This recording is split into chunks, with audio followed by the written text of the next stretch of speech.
sitwasyon na nakita namin in the 18 years of documenting wildlife. Sobrang layo na ng mga lugar para madokumento lang sila. Tarik nito ah. Talagang mapapalaban yung stamina natin dito. Ayoko na. Bumaba na tayo. Sabi nila pag ganun. Hindi, mahirap.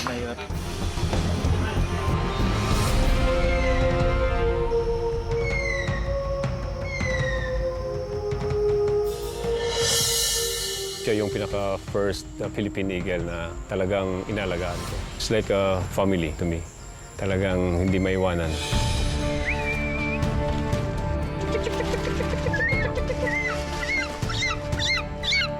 Actually, yung pagiging host is the one that keeps me sane. Kasi itong ginagawa ng Born, it's an advocacy.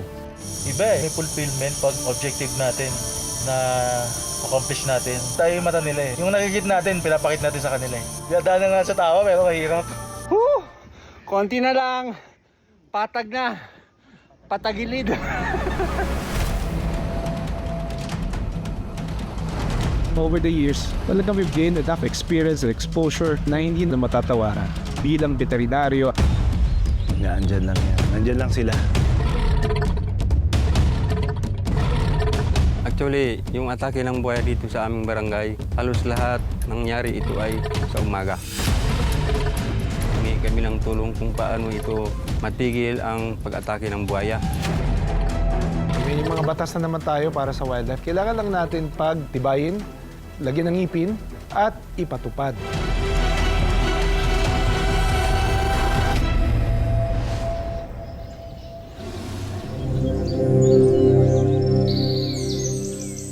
Sa higit 7,000 ektarya ng gubat, isang pamilya ng critically endangered na Philippine Eagle ang matatagpuan. Para maisalba ang kanilang lahi, ang makisig na agila na makikita sa 1,000 piso na si Vigo, handa raw magbigay ng similya para dumami ang kanilang lahi. Pero ang kanyang katuwang, hindi agila.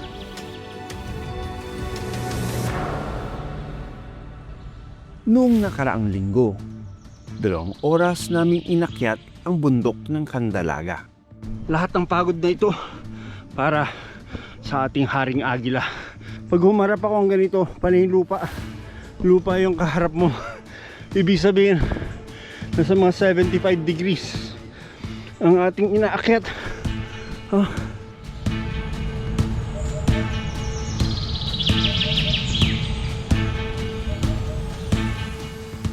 Sa observation post, sinalubong agad kami ng Philippine Eagle. Swerte tayo dahil first day pa lang natin. Naspatan natin ng Philippine Eagle, Sa 4 na araw na pananatili ng aming grupo sa bundok, makilang beses na nagpakita sa amin ng isang pamilya ng Philippine Eagle. Ganda ng perch niya. Ang lapad ng likod. Cool. Pero para makapitan ng tracker ang agila, kailangan nitong makalapit sa amin. Itong GPS tracker na ginawa specific sa Philippine Eagle ay maaring tumagal ng 7 taon. Kung tayo'y maswerte at tumagal ang transmitter, darating sa punto na magkaroon itong inakay ng kanyang pares, At matutuntun din natin ang kanyang bagong pugad. Ang matikas na 15-year-old Philippine Eagle na si Vigo. Nasubaybayan ng keeper na si Dominic ang paglaki ni Vigo. Si Vigo, siya yung ating 23rd na Philippine Eagle produced in captivity. So from natural pair. Taong 2010 na ang pakawalan si Vigo sa kagubatan ng Bukidnon. Sa 2 taon na pagmamonitor nila sa agila, tila naiba na raw ang gawin nito sa wild. Na-divert yung atensyon ng ating Philippine Eagle na si Vigo instead na doon siya sa mga wild animals mag-hunt as their natural prey item. Doon na po siya kasi mas madaling hulihin yung mga cats, dogs, chickens. Ang mangyayari kasi, the bird will become like easy target for illegal hunters kasi medyo hindi na siya ganun ka mailap sa mga tao. Dahil malaki ang tsansa na mahihirapan siyang mabuhay sa wild, ibinalik nila si Vigo sa pasilidad at tuluyan ng naging human-imprinted Philippine Eagle.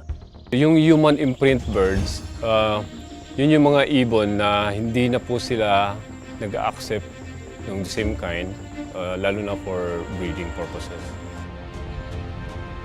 Sa tulong ng kanyang keeper na si Dominic, tinutulungan niya maging semen donor si Vigo para sa iba pang agila sa pasilidad.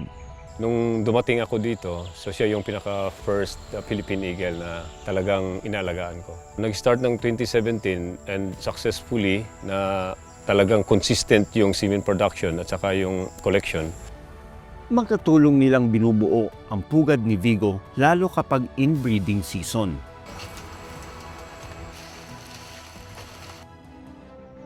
At dahil kailangan maging consistent ang itsura niya para makilala ni Vigo, hindi raw siya pwedeng magbago ng anyo. May facial hair na ako dati. And then, nung tinanggal ko po, hindi na ako na-recognize ng eagle.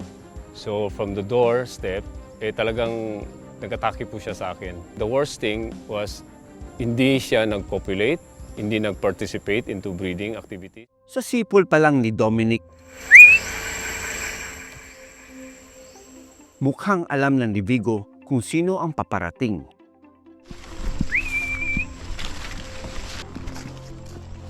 Si Vigo hindi na mapakali.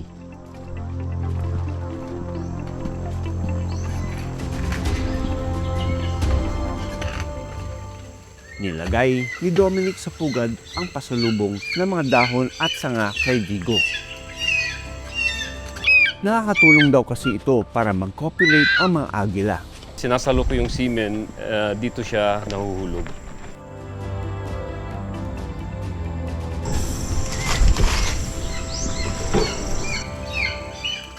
Alright, meron tayo. Successful. Ito na yung semen, nasa 0.1 cc, really viable. Ang nakuwang semen dinala ni Dominic sa isang isolated female eagle sa pasilidad para sa Artificial Insemination Project ng PEF. Nakakabilib ang dedikasyon ni Dominic kay Vigo. It's my passion. My passion really started with my father's influence. Kasi yung tatay ko po, one of the pioneers. At that early age, alam ko na kung ano yung goal ko. It's like a family to me. Talagang hindi maiwanan. Commitment, 100% nandyan. Even holidays, nandito pa rin. Kung pwede lang, lifetime. Hanggang kaya pa po. Walang problema. Madaling pa lang, punta na ang grupo ni Ron sa trapping site.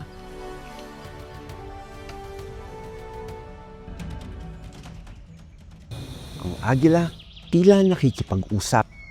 Cry niya yan. Narinig namin yung iyak. Pero parang saan ang dinig nyo? Dito, no? Sa baba. Ang layo niya.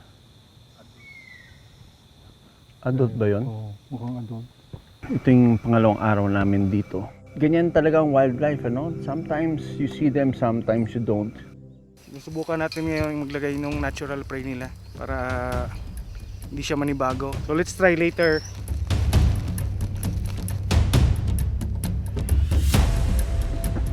Paikot-ikot na ang mga agila.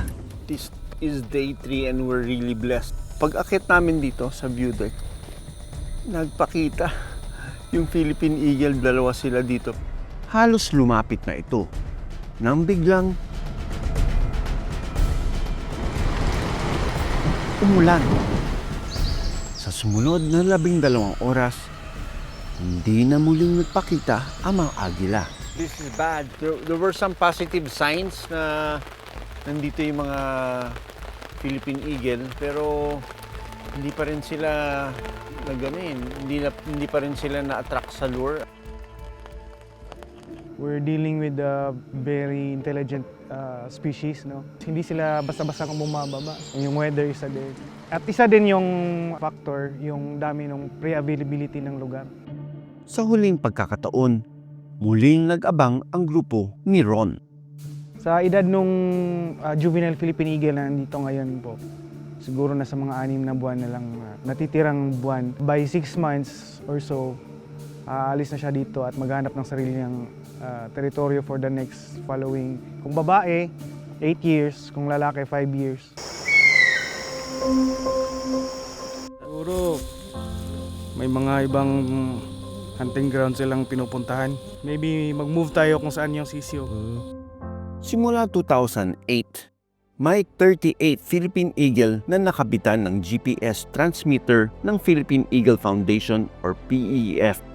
Ngunit sa kasalukuyan, 8 na lang ang nananatili sa kanilang monitoring. Pinopropose din namin na itong habitat ngayon ng Philippine Eagle dapat ma-declare Philippine Eagle Critical Habitat. Dapat din yung mga living things dito dapat hindi ma-extinct. Bukod sa dedikasyon ng mga grupong nangangalaga at nagpaparami sa Philippine Eagle, ang pagsalba ng mga agila ay nakadugtong sa lawak ng gubat na natitira. At sa patuloy na lumilit nitong porsyento, higit na kailangan nila ang tulong natin na protektahan ang kanilang tirahan. Ang isang teritoryo. Nag-iiba ang takbo ng buhay kapag may kahati. Hanggang saan aaabot ang agawan sa isang isla sa Tawi-Tawi, kung saan ang dalawang nilalang ay parehong handang lumaban.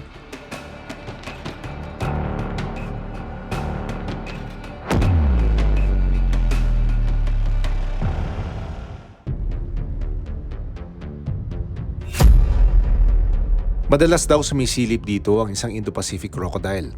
Wala raw itong pinipiling oras sa paghahanap ng pagkain. Sinasabayan din daw nito maging ang bangka ng mga mangingisda na pauwi sa kanilang komunidad. Kaya ang mga buwaya nakaabang umano maging sa ilalim ng kanilang kabahayan. Sa pier na ito, hindi lang bangka ang dumadaong. Nakaabang din dito maging ang mga buwaya. Sa pagmamasid namin dito sa pier, napansin ko, ang daming kalat dito sa paligid. Ang sabi sa amin, no, delikado daw itong mga ganito, itong mga tumpok-tumpok na kalat nito nagsasama-sama. Kasi kadalasan, yung mga buwaya, nagpupunta or nagtatago sa mga lugar na kagaya nito, nag-iintay lang ng maaatake. In fact, may nakita nga kami isang karnino, yun, no, parang paa ng hoofed siya. Isang hita ng hayop ang nakita naming palutang-lutang sa tubig. Either baka, kambing, na hita. Wala na ibang parte ng katawan, yung paa na lang ang naiwan. So, posibleng kaya dito naglalagay yung mga buwaya. Isa ito sa mga pagkain ng mga buwaya. Because they're predators, yung opportunity para makakuha sila ng pagkain mataas dito sa lugar na ito. Kaya nga daw tuwing hapon, may mga nakikita sila dyan dati na lumalangoy lang, palampas-lampas lang, nag-aabang ng makukuhang pagkain. Kilala ang panglimasugala na tirahan ng mga buwaya. Ito rin ang pinakamataas na bilang pagdating sa pag-atake ng mga buwaya sa Tawi-Tawi sa tala ng Ministry of Environment, Natural Resources and Energy or MENRE Tawi-Tawi at Crocodilosporosus Philippines Incorporated taong 2025. At tila lumalawak daw ang teritoryo nito. Lalo na ang dati umanong mga isla na walang buwaya, mayroon na rin daw ngayon. Isa rito ang Isla ng Buwan. Yung nauna, 2023. Actually, kami yung mga residente dito sa Barangay ng Buwan, gusto rin namin na i-report sa munisipyo o kaya sa province. May kami ng tulong kung paano ito matigil ang pag-atake ng buwaya. Ngayong taon, may naitalang 6 na biktima ng buwaya sa Buwan. Bakas pa ng katawan ng pangingisdang sina Abdal Japuri at Palasay Dionga ang mga sugat sa pag-atake nito.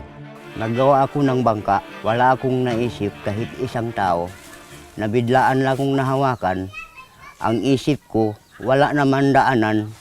Sino ito? Hindi ko naramdaman na saktan ako may sakit. Pagtingin ko ganyan, akala ko ahas. Siya pala. Parang kahoy lang o ano man, hitapon, nabidlaan ako. Si Palasay naman, nasa laot para maghanap buhay ng maatake ng buwaya.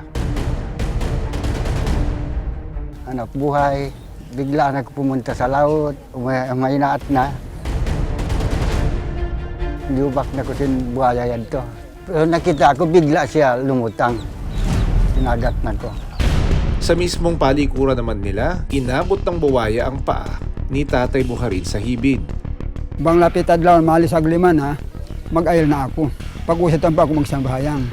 Tag na, nanuilit ako bihayan. Narito na ako nakutkot sa toilet, si Al, mga alisag lima.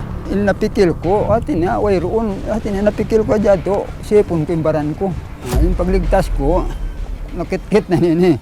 Pagkit-kit, pagtamling ko, nasipa ako kuhan ko yan yung naman buhaya, na makaalis na siya. Hindi raw nila alam kung kailan lalabas ang buwaya. Kaya ang bili niya sa kanyang mga kapitbahay, Yung pangatod talang tabuaya, atin niya, yung mga sila yan, mangutkot dyan sila, mga baka to. Arapon sibay kita mahal di kanila. si Jasmel naman nagpapahinga sa kanyang bahay nang biglang hinablot ng buwaya. Ininang namamon biya dumiyad tumamamon nagkita dyan kami cellphone. Parang na biya shock pagkatapos doon nasa baba na bigla niya akong binitawan. Parang naisip ko parang yung namamatay na ko doon sa sa baba. Kasi bihira na yung tao na nakaligtas doon sa baba. Maswerte raw na buhay ang lahat ng inatake ng buwaya sa kanilang barangay. Actually, yung atake ng buhaya dito sa aming barangay, halos lahat nangyari ito ay sa umaga. Hindi magpunta sa laot, ganyan, pag wala kayong kasama. Kasi pag wala silang kasama, baka mag-atake yung buhaya. Actually, nagplano yung si Kapitana, may curfew kami. Dapat wala na yung mga bata sa pantalan, hindi na sila magpalakad-lakad.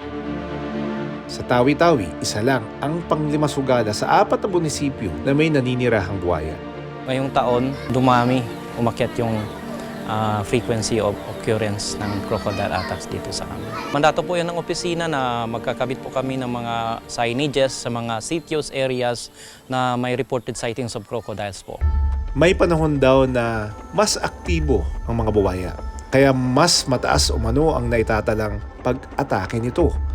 So since mas active po yung ating mga crocodiles ngayong breeding season, nababanggit po sa atin na mas madalas silang nakikita kahit umaga. So posible po yun kasi sila ay again nagtatravel ng long distances para po maghanap ng mate. Nagsisimula ang kanilang pagliligawan sa buwan ng Nobyembre hanggang Enero. Breeding season po ngayon, again mas aggressive po yung ating mga crocodiles, kaya po posible din po na dumagdag yon sa factor kung bakit nagkakaroon tayo ng attacks. Sa ganitong panahon, dapat umanong iwasang magkaharap ang tao at buwaya para wala umanong masaktan. Unfortunately, hindi para natin naabot yung barangay buuan. Yung sa strategy natin na yon, of course, yung pag mag-aiisi na tayo, sasabihan natin na dapat yung mga tao natin sa community, lalayo sila. No? Gusto din natin na palakasin talaga yung cultural belief namin dito. Tinatawag po namin sila apo. And through that apo, itong mga tao natin, iniiwasan nila yung si apo.